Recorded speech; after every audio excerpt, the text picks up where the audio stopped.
We're not here to save the Democratic Party. We're here to save the United States of America. Thank you very much, and God bless you.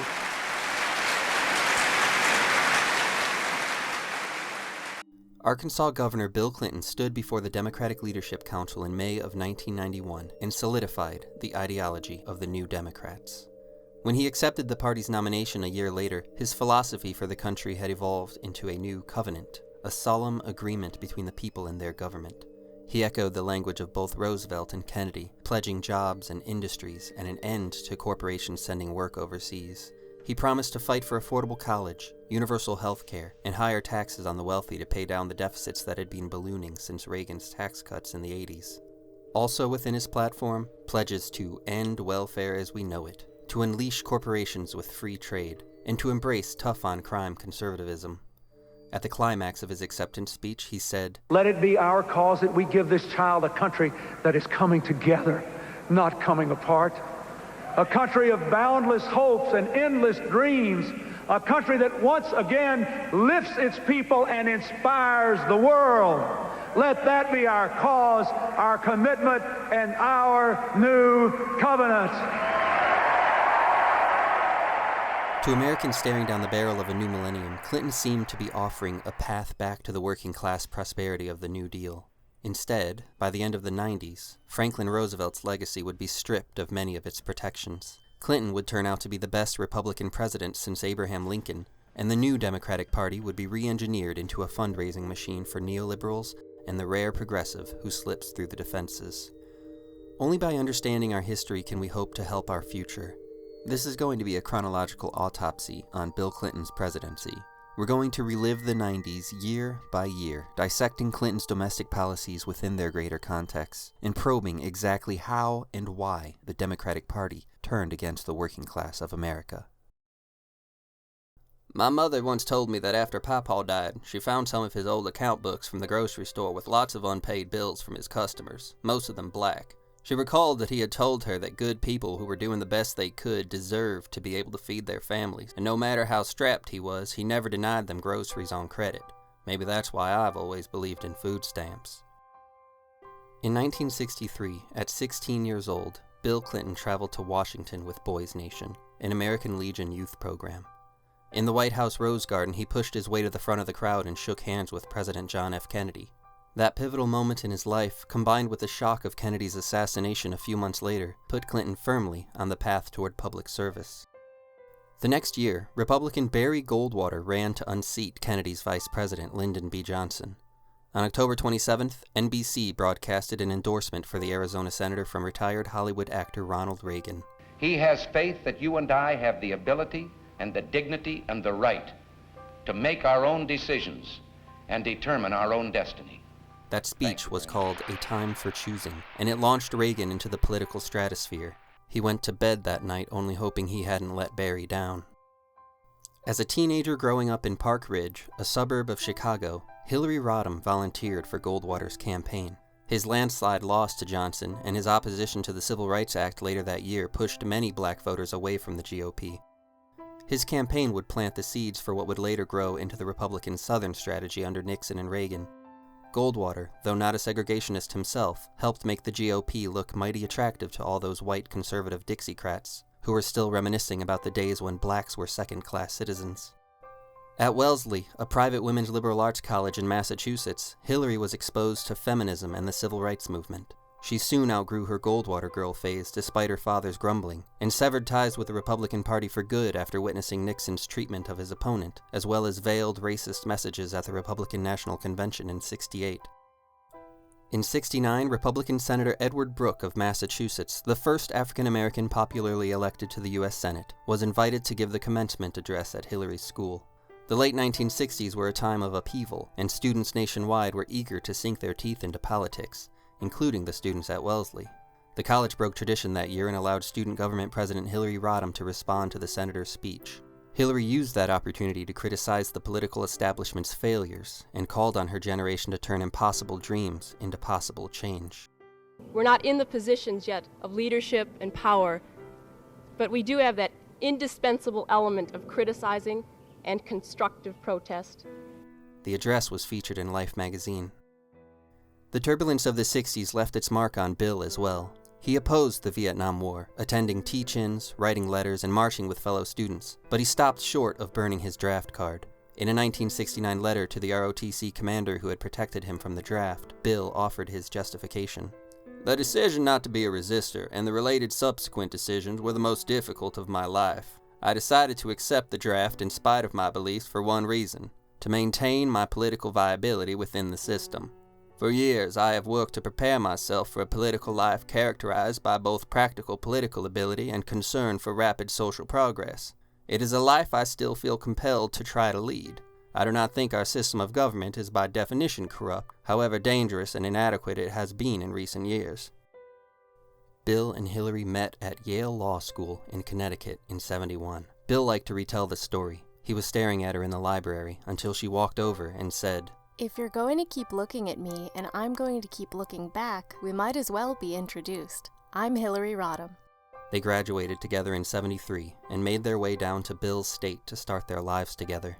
On October 11, 1975, they married. From that day forward, they were a partnership in power. Hillary would focus on her legal career, expanding the Rose Law Firm's litigation practice. Bill would teach constitutional law at the University of Arkansas while he paid off the $45,000 debt from his failed congressional run in '74.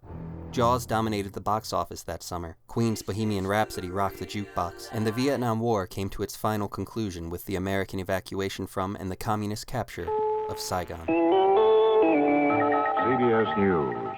35 years of fighting in Vietnam are now ended. The president of South Vietnam has unconditionally surrendered to the Viet Cong.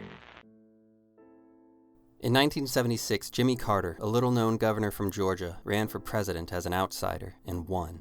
So determined was Carter to avoid even the appearance of scandal after what Nixon and Gerald Ford had put the country through. He placed his family's peanut business into a blind trust before his inauguration in '77. One of his first acts as president was an executive order that granted unconditional pardons to all Americans who had evaded the draft. In 1978, Attorney General Bill Clinton won the governor's race.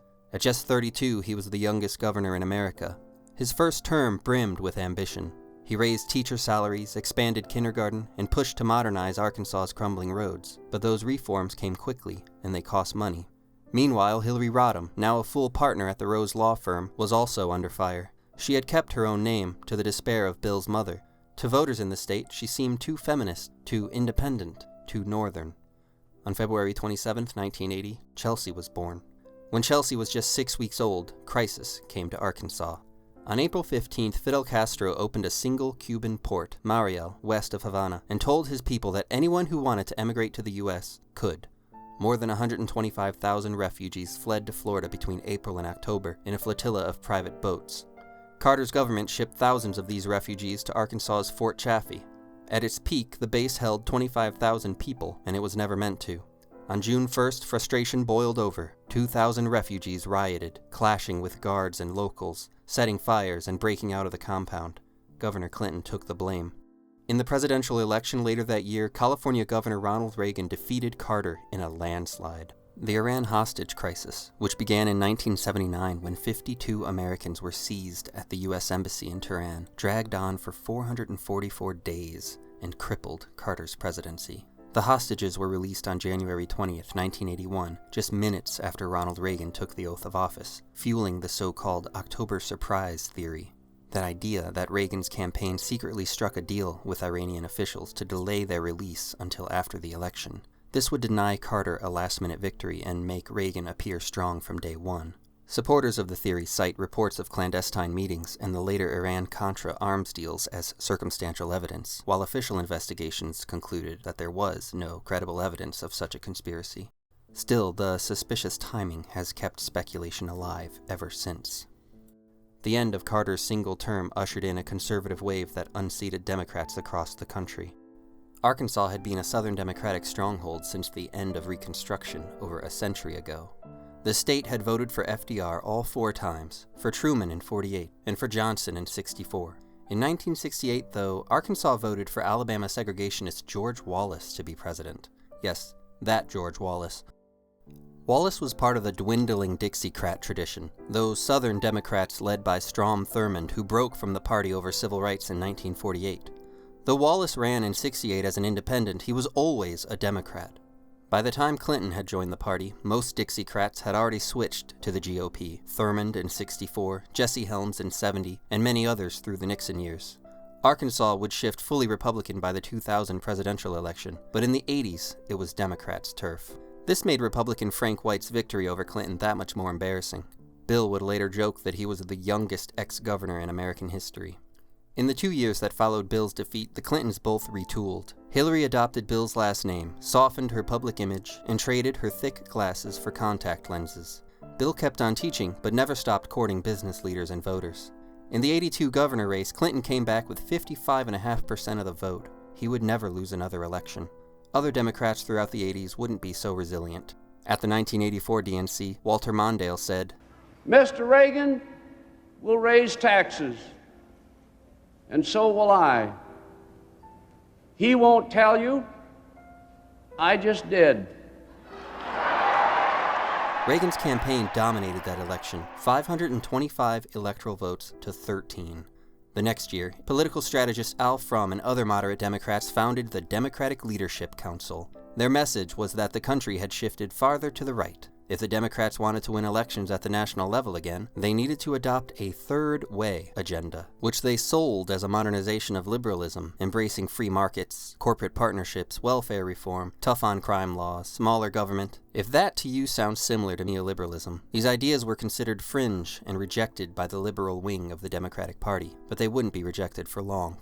At the 1988 DNC, Clinton was assigned the task of nominating Michael Dukakis to run against Bush.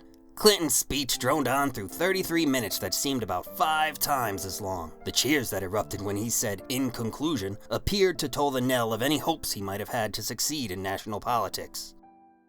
A surprise appearance on The Tonight Show with Johnny Carson saved Clinton's image. Dukakis wasn't so lucky that year. The now infamous Willie Horton ad aired on September 21st, exploiting a Massachusetts prison furlough program to paint Dukakis as soft on crime. Bush and Dukakis on crime. Bush supports the death penalty for first-degree murderers. Dukakis not only opposes the death penalty, he allowed first-degree murderers to have weekend passes from prison. One was Willie Horton, who murdered a boy in a robbery, stabbing him 19 times. Bush rode the racist sentiment of that ad straight into the White House. By 1990, Clinton was back on top in conservative Arkansas, and he was elected chairman of the Democratic Leadership Council. The new role gave him a national platform just as the 1992 race to the White House was coming into view. Back in the early 90s, George H.W. Bush looked untouchable. After he ended the Gulf War by driving Saddam Hussein's forces out of Kuwait with Operation Desert Storm in '91, Bush's approval rating soared to nearly 90%. America's military was back on top, a balm over our country's wounds from Vietnam. On January 26, just weeks before the New Hampshire Democratic primary, the Redskins beat the Bills 37-24 at the Super Bowl. Immediately after the game, 60 Minutes aired an interview with the Clintons from their living room in Little Rock. It's been quite a week for Arkansas Governor Bill Clinton. Just days earlier, Jennifer Flowers, a former nightclub singer and Arkansas state employee, had gone public with allegations of a 12-year affair with Clinton.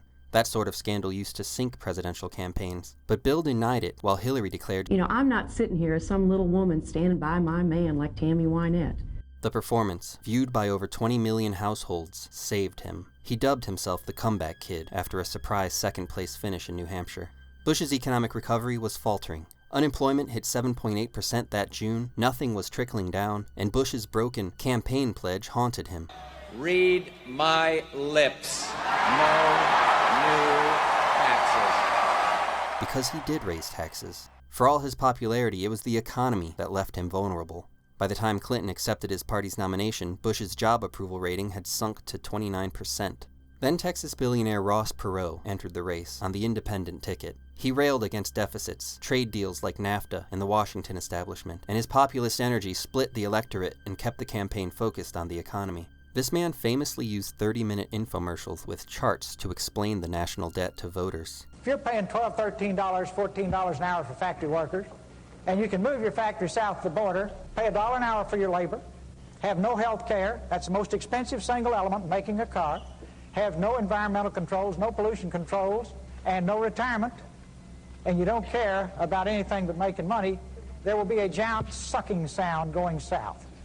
In June, Clinton sealed his pop cultural appeal with a saxophone performance of Elvis's Heartbreak Hotel on the Arsenio Hall show. The next month, he chose Tennessee's Al Gore as his running mate, another young, centrist Southern Democrat.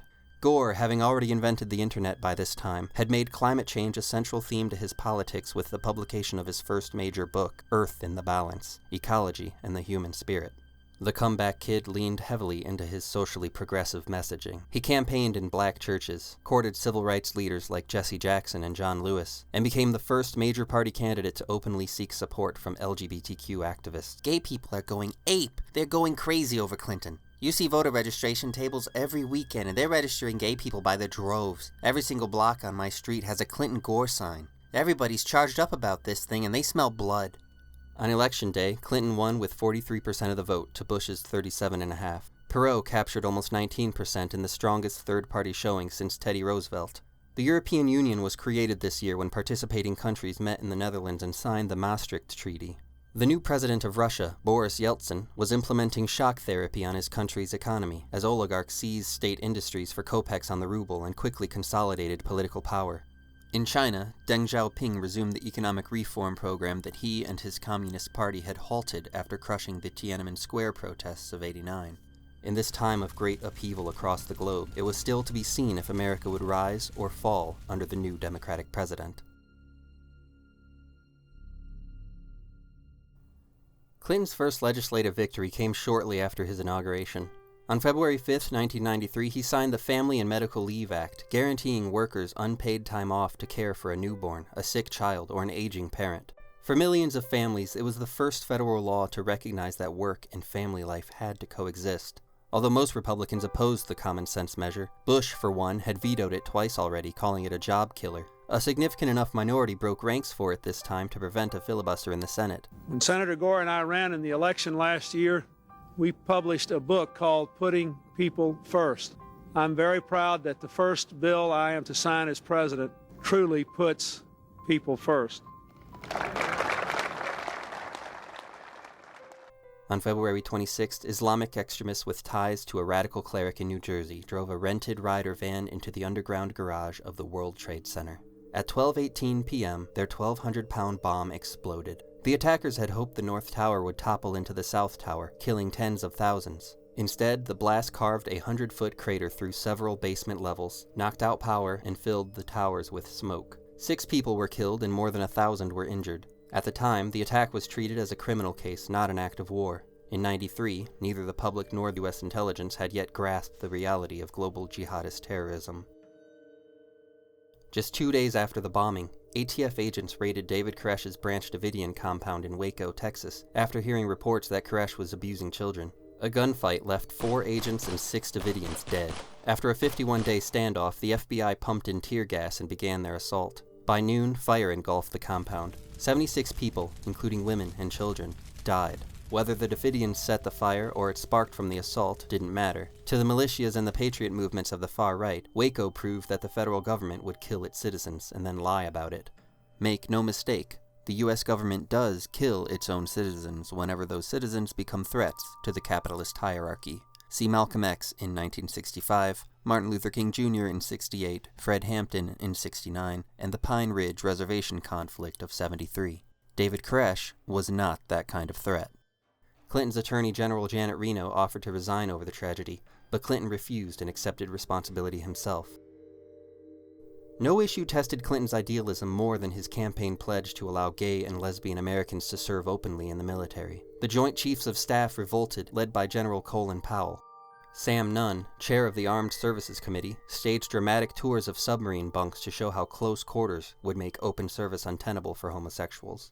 By July, Clinton compromised with Don't Ask, Don't Tell. Service was allowed, so long as troops stayed in the closet. Between '93 and Barack Obama's repeal of Don't Ask, Don't Tell in 2011, more than 13,000 service members were discharged for being gay or lesbian.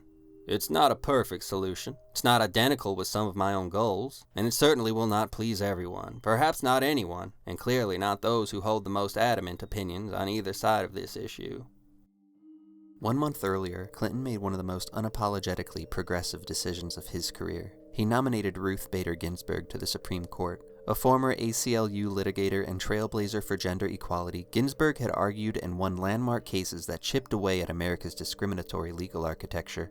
Her confirmation sailed through the Senate 96-3, a reminder of an era when the court was not yet the partisan battlefield it would become.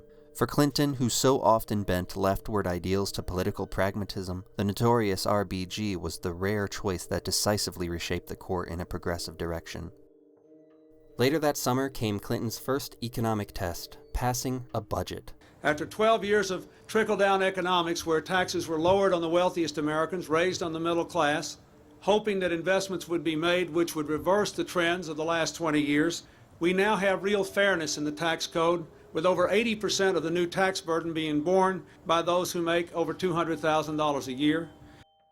The progressive tax plan passed the House by only 2 votes. Many Democrats betrayed the president, fearing backlash from voters in their more conservative districts in the midterms. It passed the Senate only when Vice President Gore broke a 50-50 tie. Shutdown was averted. By fall, Clinton, still in the very first year of his presidency, with a bit of color in his hair, turned his sights on trade. On December 8th, he pushed Congress to ratify the North American Free Trade Agreement. Originally negotiated under and signed by Bush, NAFTA created a tariff-free trade zone between the United States, Canada, and Mexico. Since the 80s, it was framed as a way to modernize the U.S. economy, boost exports, and create high-wage jobs in a globalizing world. Most labor-focused Democrats opposed the deal. Most Republicans, eager to cement Reagan's free market legacy, voted in line with Clinton.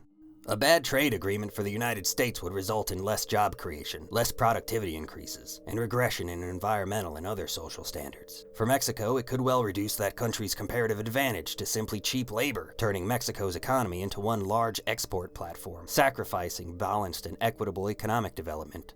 The warnings of labor proved prescient. The Economic Policy Institute estimates that by 2010, NAFTA had displaced nearly 700,000 U.S. jobs, many in union strongholds like Michigan, Pennsylvania, and Ohio.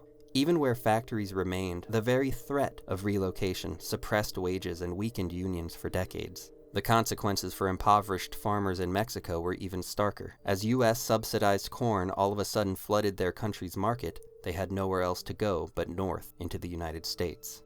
NAFTA was far less about growing the pie for everyone's benefit, and more about deciding who got the biggest slices. The Clinton years had begun with promise with the passage of FMLA, but already by the end of his first year, compromise, backlash, partisan obstruction, and globalization were revealing what new Democrat leadership really meant for the working class. By the end of '93, the Democratic Party was more ideologically fractured than ever before. Something was about to snap. President Clinton's great ambition for his second year was health care, a reform Democrats had chased since FDR and Truman, and a centerpiece of his '92 campaign. Instead of leaving the work to Congress or his cabinet, though, he put the First Lady in charge.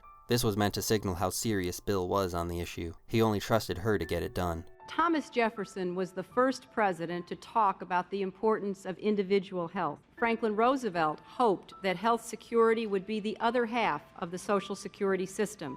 Hillary became the most politically active First Lady since Eleanor Roosevelt. The health care plan, revealed in September of '93, after many closed-door meetings, was over 1,300 pages long, built on strict cost controls and regional purchasing alliances rather than one single-payer system. For the 70% of Americans already covered through employers at the time, the changes were difficult to grasp. Would they lose their doctor, their benefits? Insurance companies seized on those anxieties. In the infamous Harry and Louise ads, a middle-class couple fretted at the kitchen table about red tape and rationing. Having choices we don't like is no choice at all. They choose. We lose. Republicans, led by Senate Minority Leader Bob Dole, sided with the insurance lobby. They resolved not to give the Clintons a win on health care, period. Any Republican urged to negotiate a least bad compromise with the Democrats and thereby gain momentary public credit for helping the president do something about health care should also be resisted. Passage of the Clinton health care plan in any form would guarantee and likely make permanent an unprecedented federal intrusion into and disruption of the American economy, and the establishment of the largest federal entitlement program since Social Security. Its success would signal a rebirth of centralized welfare state policy at the very moment we have begun rolling back that idea in other areas. And, not least, it would destroy the present breadth and quality of the American healthcare system, still the world's finest. On grounds of national policy alone, the plan should not be amended. It should be erased. While absolutely nothing was being done on healthcare in America, crime rates, at least, were slowly falling.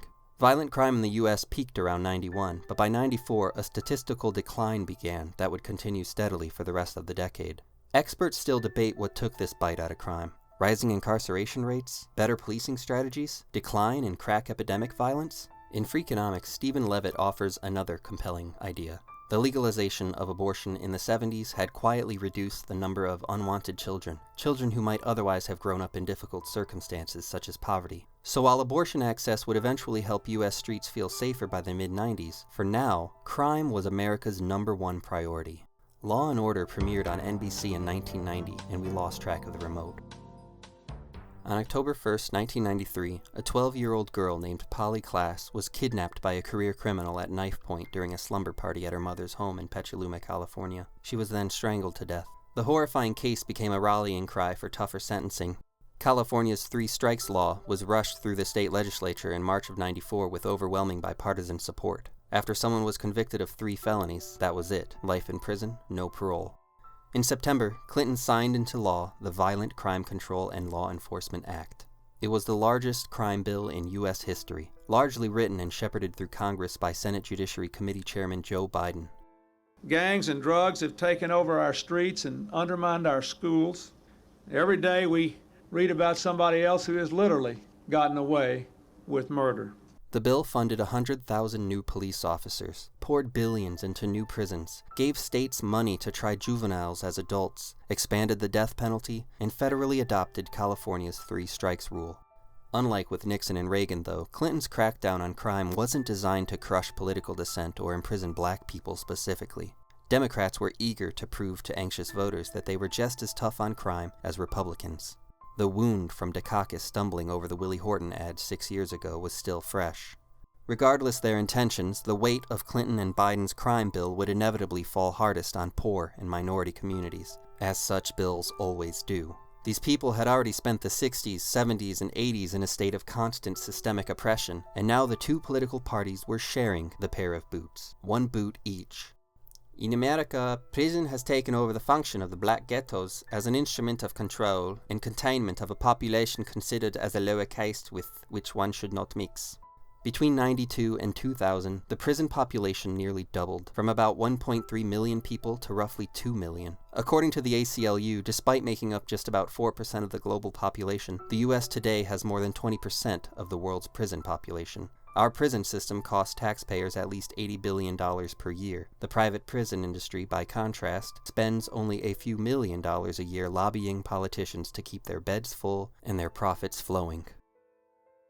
The tough-on-crime stance didn't save Democrats from the Republican Revolution anyway. That's what the old-timers called the November midterms of '94. Republicans swept both chambers of Congress for the first time in 40 years. Their unified platform they called their Contract with America promised tax cuts, term limits, and welfare reform. Clinton's friends in Washington disappeared overnight. And his troubles didn't stop there. 6 months earlier, in May, Paula Jones had filed a sexual harassment lawsuit against Clinton over an alleged 1991 encounter. Clinton's legal team immediately argued that a sitting president should have temporary immunity from civil lawsuits while in office. The courts immediately got to work figuring out whether or not that was true. Across the Atlantic, apartheid in South Africa only just this year formally ended with the country's first multiracial democratic election. Nelson Mandela released from prison just 4 years earlier, and the African National Congress unbanned that same year rose to power. The day of the elections, April 27th, is now celebrated as Freedom Day. Only 2 years into his presidency, Bill Clinton stood defeated in Congress, abandoned by voters, and forced to reckon with his own womanizing ways. To survive these dark times, he called up an old ally, a political strategist who specialized in saving wounded politicians. After the midterms, many doubted Clinton's presidency could survive. The team of optimists that had carried him into office, James Carville, Paul Begala, George Stephanopoulos, Labor Secretary Robert Reich, suddenly lost influence. Reich would later describe the appearance of a black hole at the center of the White House. That black hole was Dick Morris. Morris was a New York consultant Clinton had leaned on back in Arkansas. Brash, calculating, obsessed with polls, Morris preached a strategy he called triangulation. Triangulation means taking the best of each party's positions and leaving the worst. It means positioning oneself above and beyond the left-right fights, adopting a third way that makes the opposition obsolete. Clinton brought in pollster Mark Penn to micro-target suburban voters. Every phrase, opportunity, responsibility, community, was tested in focus groups. He elevated Leon Panetta, then Erskine Bowles, as disciplinary and chiefs of staff to get his White House in order. Too many interns were spilling too much coffee and wasting too much of the president's time. He also leaned heavily on Treasury Secretary Robert Rubin, a former Goldman Sachs executive. There's this concept that's been spreading through social media called the Overton window. That window represents a range of political ideas considered acceptable in mainstream debate. The smart way to keep people passive and obedient is to strictly limit the spectrum of acceptable opinion, but allow very lively debate within that spectrum. Even encourage the more critical and dissident views. That gives people the sense that there's free thinking going on, while all the time the presuppositions of the system are being reinforced by the limits put on the range of the debate. Under Clinton, policies that were once seen as conservative, like welfare cuts, mass incarceration, and corporate deregulation, these now shifted wholly into the Democratic mainstream. With little chance of any further progressive legislation, Clinton stuck to signing centrist reforms like the Unfunded Mandates Reform Act and the Lobbying Disclosure Act. Occasionally, he'd resort to executive actions, such as he did with Mexico's tequila crisis. NAFTA had recently increased capital flows between Mexico and the United States, which meant banks and American investment firms like Goldman Sachs, Chase Manhattan, and so on now had skin in the Mexican economy. When the peso collapsed, investors were exposed to their least favorite smell in the world: risk. If Mexico defaulted, these risky investments could mean billions in losses. Clinton unilaterally arranged a $50 billion rescue package to shift that risk from Wall Street to the Treasury and the American taxpayers. By the mid-90s, bombastic partisan personalities like Rush Limbaugh and Michael Savage were railing against Clinton, against big government, against gun control. They kept the rage of Ruby Ridge and Waco alive on radio and on the internet, weaving these events into a larger narrative of federal tyranny. G. Gordon Liddy once advised listeners how to aim at ATF agents. Headshots! Headshots! Had Reagan's FCC not scrapped the Fairness Doctrine in 1987, this kind of one-sided, combative format could have faced challenges, or at least been forced to provide equal time to opposing views. The toxicity of the right-wing patriot culture would come to a head on the second anniversary of Waco, April 19, 1995. I have sworn to uphold and defend the Constitution against all enemies, foreign and domestic, and I will. I have come to peace with myself, my God, and my cause. Blood will flow in the streets, Steve. Good versus evil. Free men versus socialist wannabe slaves. Pray it is not your blood, my friend. McVeigh parked a Ryder truck filled with explosives outside the Alfred P. Murrah Federal Building in Oklahoma City. At 9:02 a.m., the bomb detonated. 168 people were killed, among them 19 children in a daycare. McVeigh, a Gulf War veteran, had steeped himself in militia literature like the Turner Diaries, a racist apocalyptic novel. He saw himself as a soldier striking back against federal tyranny. He saw himself as a patriot.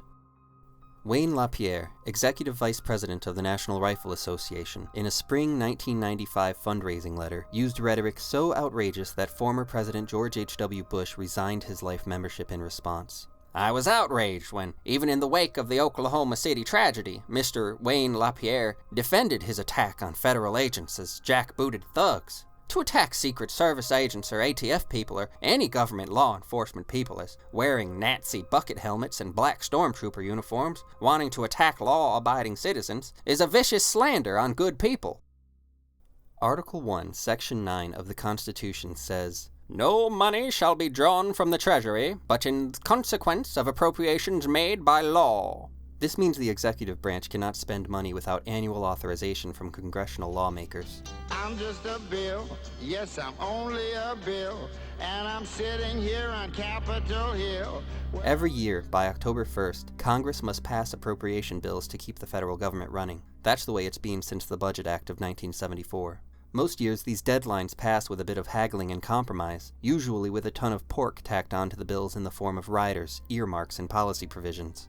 But when negotiations break down as they did between Clinton and new Speaker of the House Newt Gingrich in the year after the '94 midterms, most of the government literally turns out its lights. Gingrich demanded deep cuts to Medicare, Medicaid, education, and environmental programs in the budgets he'd sent to the president's desk. Clinton favored a slower path to reducing the deficit that didn't slash entitlements so severely. The government shut down, leaving 800,000 federal workers furloughed and services frozen for 27 total days. This certainly wasn't the first shutdown, but those earlier budget impasses under Reagan had lasted a day or two. This form of warfare between political parties, now an annual congressional tradition favored by Republicans, began specifically right here under Republican Newt Gingrich. Gingrich had realized his party could no longer win by compromise. Their austerity policies were simply too unpopular for anyone paying attention. All they could do was to demonize their Democratic opponents to keep their base energized. Often we search hard for words to define our opponents. Sometimes we are hesitant to use contrast. Remember that creating a difference helps you. These are powerful words that can create a clear and easily understood contrast. Apply these to the opponent, their record, proposals, and their party. Decay, sick, pathetic, lie, liberal, they, them. Compassion is not enough. Traitors, hypocrisy, radical, devour, waste, corruption, incompetent, greed, anti-flag, anti-family, anti-child, anti-job, cheat, steal, abuse of power, machine, bosses, criminal rights.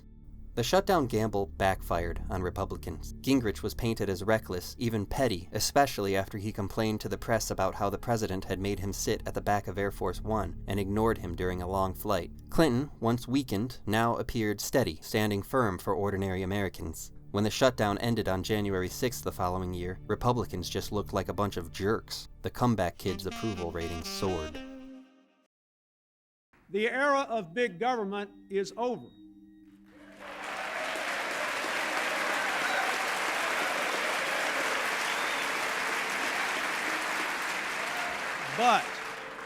But we cannot go back to the time when our citizens were left to fend for themselves.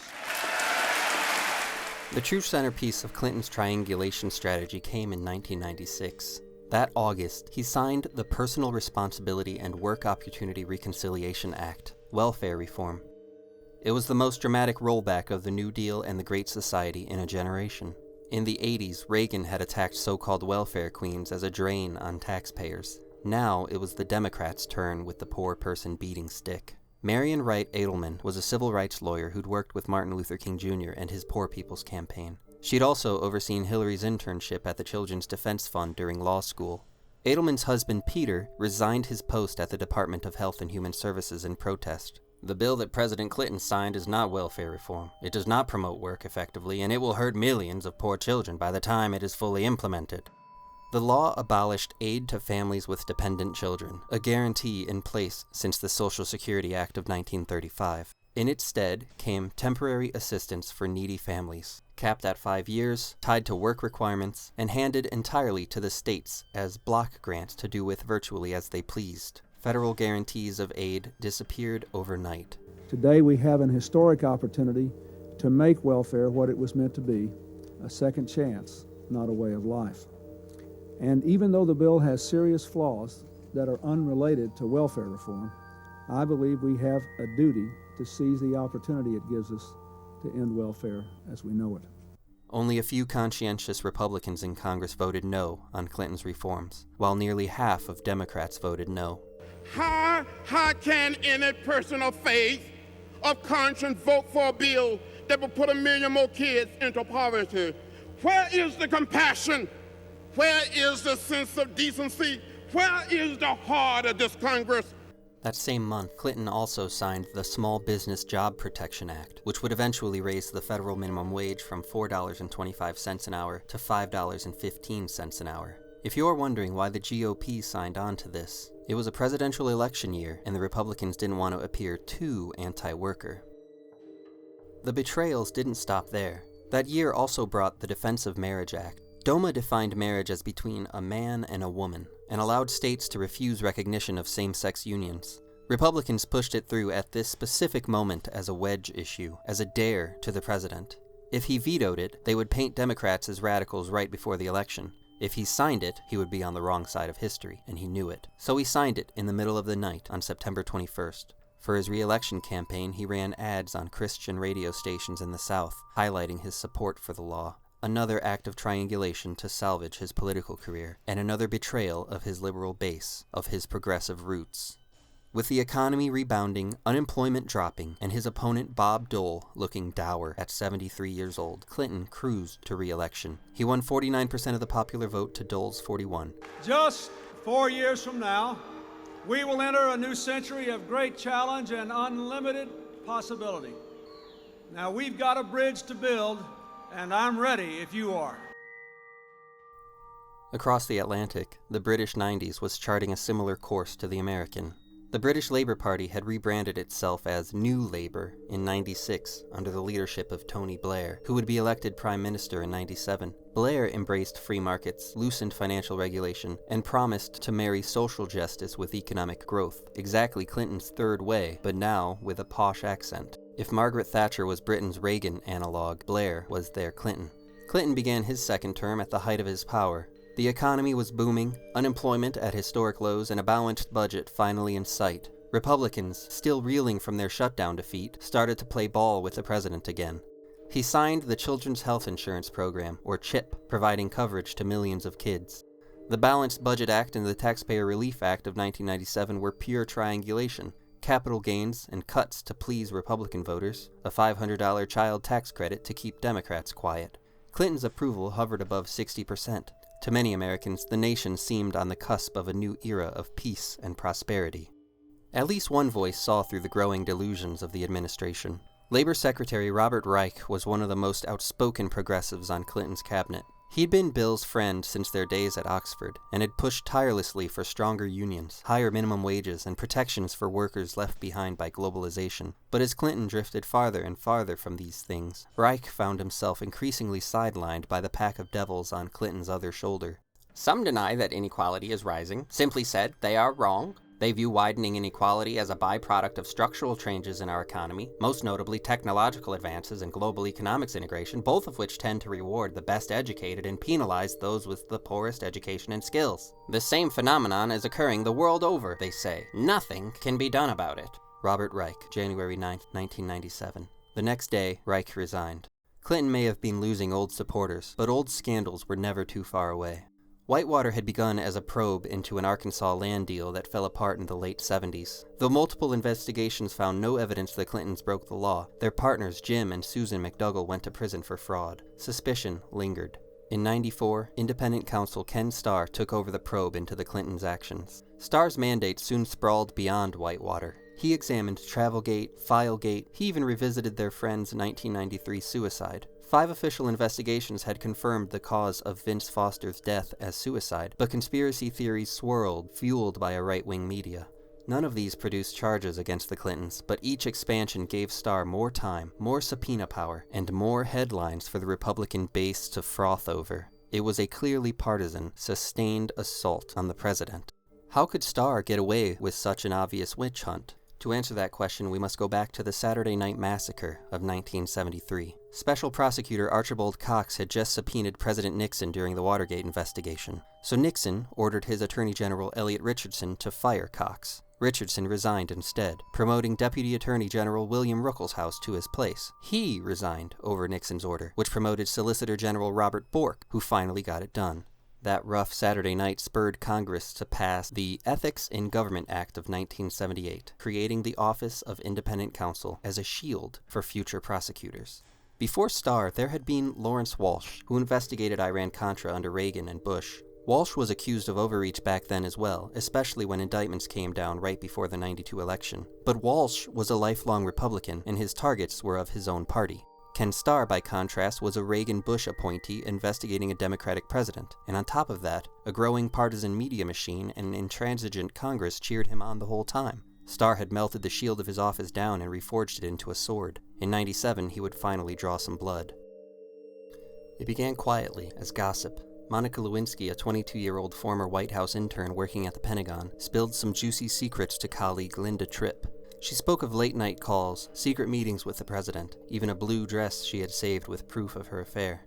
Tripp recorded more than 20 hours of conversations and convinced Lewinsky not to wash the dress, just in case the Clintons turned on her the way they had turned on Paula Jones. Paula Jones was a former Arkansas state employee who had accused then-Governor Clinton of sexually harassing her in a hotel room in '91. She had filed suit in '94, but it wasn't until '97 that the Supreme Court ruled unanimously that a sitting president could indeed be sued for private conduct. That meant Clinton would have to testify under oath, and Lewinsky, already rumored to have been transferred out of the White House to hide an affair, was listed as a potential witness. As far as Clinton and Lewinsky were concerned, there were a lot of witnesses.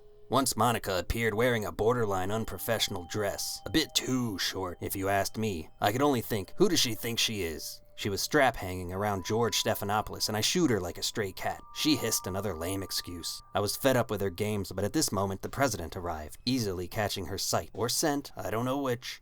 They made small talk. She walked away. Her mission was complete. She had caught the president's wandering eye. She turned back to ensure she had his attention, and flipped up her black and white print dress to reveal her blue thong. The president, laughing, exclaimed something to the effect of, "Hey there!" I wanted to vomit, but ended up nervously laughing once the president disappeared into George's office. Were we invisible to them? Or did they feel they were invisible to us? Was all of this nonsense worth destroying his image, his very presidency?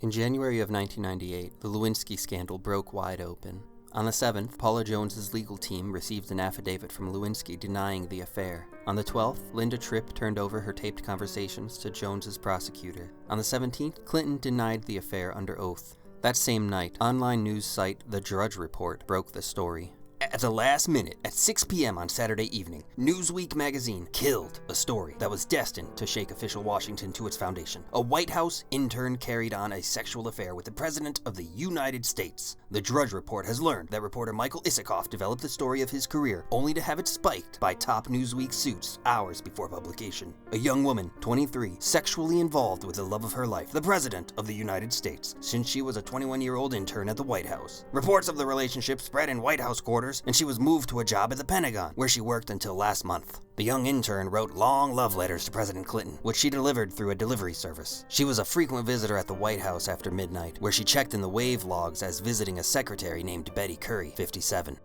For months, Americans couldn't escape it. Fox News was founded in '96, and the Lewinsky scandal was their first truly wall-to-wall, real-time story. Late-night hosts like David Letterman and Jay Leno made it a nightly punchline because the scandal, like a train wreck, drew audiences like nothing before.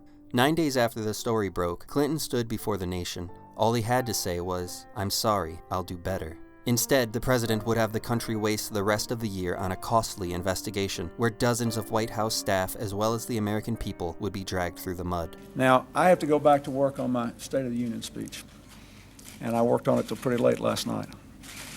But I want to say one thing to the American people. I want you to listen to me. I'm going to say this again.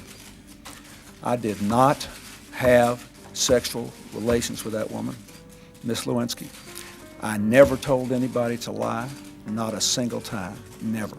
On July 28th, Lewinsky agreed to cooperate with Ken Starr, surrendering the infamous blue dress in exchange for immunity. On August 17th, Clinton testified for 4 hours before a grand jury, hidden away in the White House map room behind a closed-circuit video feed. That night, he addressed the nation. Indeed, I did have a relationship with Miss Lewinsky that was not appropriate. In fact, it was wrong. It constituted a critical lapse in judgment and a personal failure on my part, for which I am solely and completely responsible. I misled people, including even my wife. I deeply regret that. A movie called Wag the Dog imagined a president faking a war to distract from a sex scandal. Just months after the film's release on August 20th, 3 days after admitting the Lewinsky affair on national television, Clinton ordered cruise missile strikes against al-Qaeda camps in Afghanistan and a Sudanese factory. Critics immediately accused Clinton of wagging the dog. In truth, one of those strikes missed Osama bin Laden by only a few hours. Many in the country were busy panicking about the Y2K computer bug that would cause society to collapse on New Year's Day. But national intelligence agencies were busy detecting concrete threats against the American empire. The president was too busy defending his legacy. In September, Starr sent Congress his report. 4 volumes, complete with explicit, salacious details. Within 2 days, the full text was released online by the House Judiciary Committee. This is the first major government document to go viral on the internet. But don't let this old scandal distract you anymore, not like it distracted the American government as it unfolded back then. The government should have been more focused on issues affecting the American people.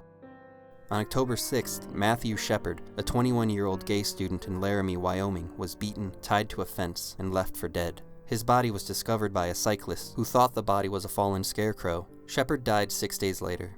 Clinton condemned the murder and urged Congress to expand hate crime laws to include sexual orientation and gender. Congress blocked that measure. The president, hobbled by scandal, could offer only words. I hope that in the grief of this moment for Matthew Shepard's family and in the shared outrage across America, Americans will once again search their hearts and do what they can to reduce their own fear and anxiety and anger at people who are different. And I hope that Congress will pass the hate crimes legislation. That same fall, Will and Grace debuted on NBC. It was a cultural milestone. For the first time, gay characters were leads in a mainstream sitcom. Years later, Joe Biden would say, "I think Will and Grace did more to educate the American public, more than almost anything anybody has done so far. People fear that which is different. Now they're beginning to understand." Media, not politics, shifted public opinion. In November's midterms, despite the scandal, Democrats gained 5 seats, an exceptionally rare event in a president's 6th year. On December 11th, just minutes before the House Judiciary Committee voted to advance impeachment articles, Clinton stood in the Rose Garden, the same place where he'd shaken Kennedy's hand 35 years ago. What I want the American people to know, what I want the Congress to know, is that I am profoundly sorry for all I have done wrong in words and deeds. I never should have misled the country, the Congress, my friends, or my family. Quite simply, I gave in to my shame. The House voted to impeach Clinton for perjury and obstruction of justice. But impeachment, as Americans today are well aware, is only the first step in legally removing a sitting president. The trial then moved to the Senate in January, where they would vote whether or not to convict. Although the evidence was clear, the American people and the Democratic Party had Clinton's back. The Republicans needed at least 12 Democrats to vote guilty. After weeks of deliberation, the outcome was never in doubt. On February 12th, Clinton was acquitted on both counts and would remain in office with some of the highest approval ratings of his presidency. The World Trade Organization began in 1995, the heir to the General Agreement on Tariffs and Trade. Its purpose was to set rules and resolve disputes between members. When they met in Seattle on November 30th, 1999 to launch a new round of trade talks, over 35,000 workers, students, and activists of all stripes flooded the streets to shut down the WTO, which they charged with empowering corporations at the expense of workers, communities, the global south, and the entire planet. Most demonstrations were peaceful. Chants of, "Whose streets? Our streets!" and "This is what democracy looks like!" But a loose-knit bloc wearing all black vandalized corporate outlets, mirroring the kind of anarchist, anti-consumerist rage portrayed in Fight Club, which had premiered only weeks earlier. The vandalism made it easier for the media and politicians to ignore the protest's message and paint the entire movement as violent. And with Clinton due in town that night, Democratic Mayor Paul Schell declared a state of emergency. Tear gas blanketed downtown, rubber bullets flew, police sprayed mace into the eyes of peaceful protesters, and 600 people were arrested. I think we have to acknowledge a responsibility, particularly those of us in the wealthier countries, to make sure that we are working harder to see that the benefits of the global economy are more widely shared among and within countries, that it truly works for ordinary people who are doing the work for the rest of us. At the trade talks, developing nations demanded the U.S. and Europe cut their farm subsidies, which gave Western agribusiness an overwhelming advantage in the global economy. Washington and Brussels would not budge. The stalemate, combined with the chaos in the streets outside, left the WTO's grand expansion in ruins. "We could have managed globalization in ways that ordinary citizens would have benefited rather than just the corporations. Trade is beneficial. There are gains to be had from taking advantage of comparative advantage and specialization. That's true, if you manage globalization right." One tragedy in 1999 served as a capstone for the decade. On April 20th, 2 students opened fire inside Columbine High School in Colorado, killing 13 and wounding more than 20 before taking their own lives. This crystallized a new kind of American fear, that alienation, easy access to guns, and a culture steeped in violence could erupt in the most ordinary of places. Just a few days later, and 10 miles away, the NRA had a long-scheduled annual convention in Denver. Many expected them to cancel. Denver's mayor and victims' families begged them to cancel. So, as we set out this year to defeat the divisive forces that would take freedom away, I want to say those fighting words for everyone within the sound of my voice to hear and to heed. and especially for you, Mr. Gore. From my cold, dead hands.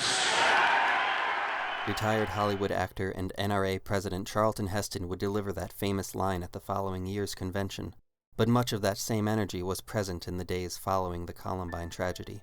The NRA did not cancel their convention that year. Clinton called for new gun safety laws and programs to address school violence, but the NRA has a larger lobbying budget than elementary school students, and they wouldn't even let Clinton close the gun show loophole. Instead of any common-sense reform, Columbine ushered in an era of school shootings and lockdown drills. A quarter-century later, school shootings in America are a weekly occurrence. America's children are being crushed under the weight of thoughts and prayers. The late 1990s were also the age of the mega-merger. The deregulation of the last 3 decades gave corporations the green light to consolidate on an unprecedented scale. For Clinton's part, the Telecommunications Act of 1996 helped Clear Channel swallow more than 1,000 radio stations. Cable monopolies like TCI, Time Warner, and Comcast carved up territories like they were the Seven Kingdoms. By 2000, just 5 firms controlled the vast majority of U.S. cable households. In the energy sector, Exxon merged with Mobil in 1999 to dominate as the world's largest oil company. And to the financial sector went the biggest prize of all. In 1998, Citicorp merged with Travelers Group to create Citigroup, the largest financial services company in the world. The $70 billion deal was literally illegal under the Glass-Steagall Act, Roosevelt's Depression-era law separating commercial and investment banking to protect investors from reckless speculation. But laws are primarily for prohibiting poor people, so regulators granted a temporary waiver on the assumption that Congress would soon fix the issue. A year later, that's exactly what happened. In November of '99, Clinton signed the Graham-Leach-Bliley Act, repealing Glass-Steagall and making the Citigroup merger retroactively legal. Robert Rubin was the former Goldman Sachs executive who'd shaped Clinton's economic policy as Treasury Secretary. He'd already driven progressive Robert Reich out of the White House by '97. Rubin also resigned in July of '99. He took a lucrative job at Citigroup, the very bank he had just helped legalize. By the time of the 2008 crash 9 years later, Rubin would pocket more than $120 million in salaries and perks. The revolving door between Washington and Wall Street exists because corporate power dictates law, not the other way around. Wall Street was not done winning either. Clinton still had a couple years left and wouldn't have to defend any of his policies in a re-election campaign, but there were still a few fighters standing in their way. Brooksley Born was the head of the Commodity Futures Trading Commission. As early as '98, Born saw that the market in over-the-counter derivatives, especially credit default swaps, was exploding, unregulated, and opaque. She feared it could destabilize the entire financial system, and in May, she proposed a study on how to regulate these derivatives. Rubin, along with Fed Chair Alan Greenspan and SEC Chair Arthur Levitt, issued an unprecedented joint statement condemning her action.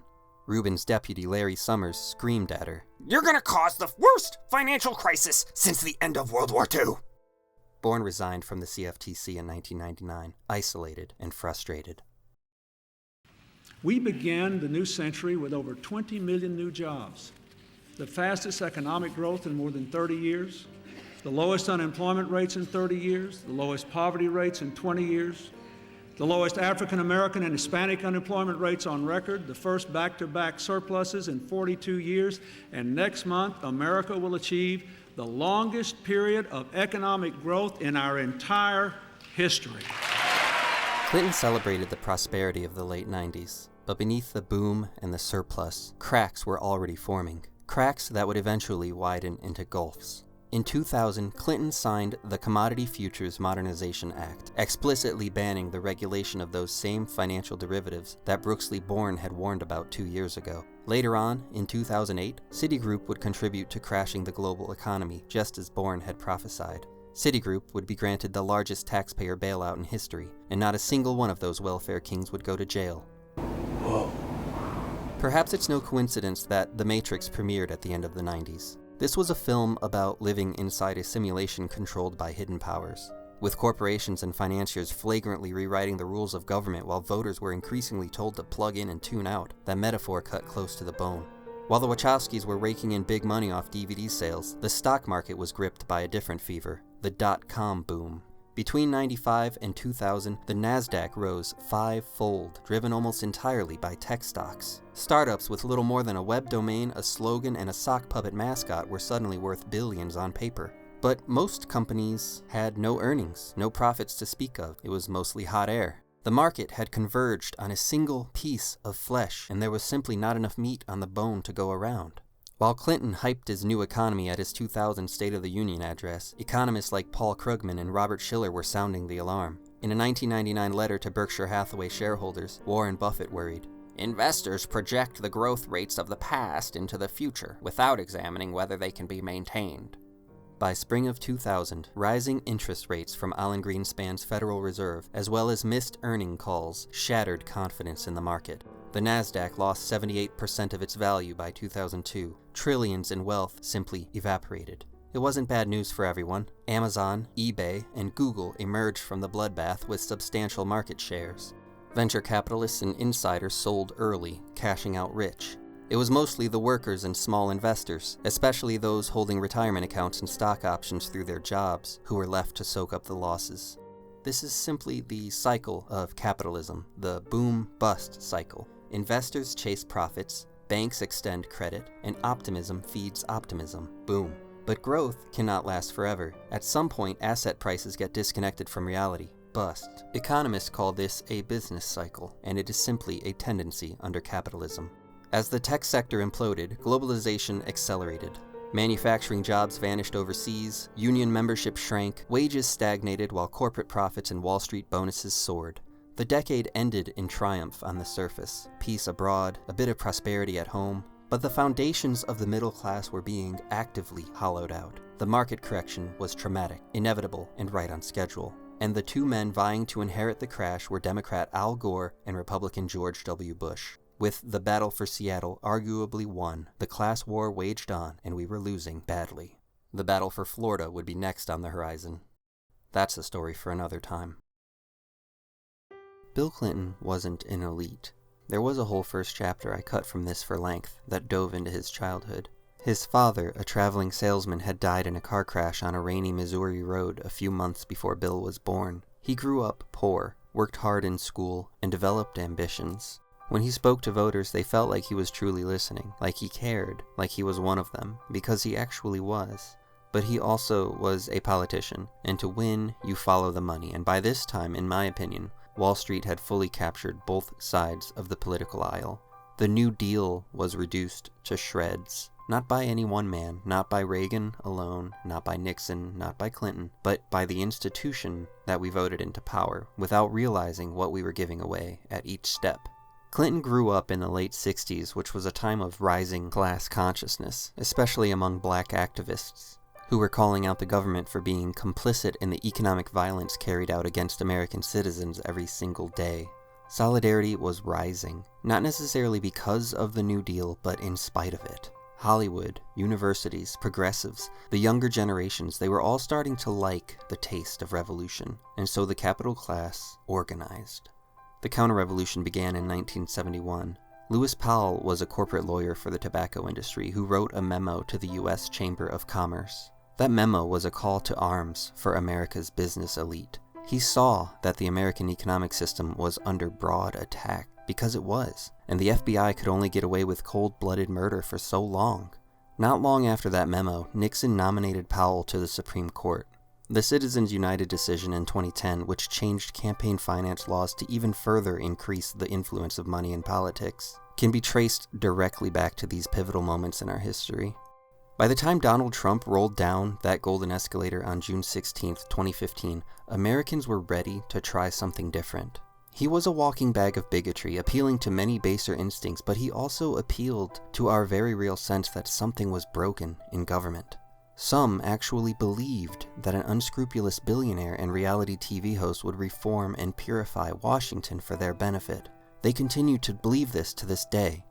But some Americans in 2015 cheered for a democratic socialist from Vermont named Bernie Sanders. Sanders always stood on the side of workers and the poor over decades of public service, and his record is verifiable. After the 2008 housing crisis, America was ripe for a shift. Capitalism's contradictions were becoming so severe, Bernie gave us something to be excited about, though he did not have the support of the Democratic Party. Everything I've said is debatable, and for many of us, the country is exactly where it needs to be. If you profited from this video, please like and subscribe, and if you're doing well financially, consider supporting my work by buying me a coffee. Reach out in the comments with corrections or clarifying points over anything I missed or moved past too quickly. Also, just let me know how you're doing out there. Are you staying safe? I'll leave my friends with one last message. If the voice of the working class cannot be heard at the ballot box, our voice can still be heard in organizing, boycotts, and at peaceful protests like the nationwide No Kings on October 18th, 2025. Use your voice while you are still able to. The lesson of the Clinton years is clear. Neoliberalism is not our salvation. The Democratic Party is not our salvation. Gavin Newsom will not be our salvation. Our salvation will only be found through class solidarity, through education, and through the constant pursuit of the truth. And we must take this journey with each other. We don't think you fight fire with fire fists, we think you fight fire with water fists. We're going to fight racism, not with racism, but we're going to fight with solidarity. We said we're not going to fight capitalism with black capitalism, but we're going to fight it with socialism.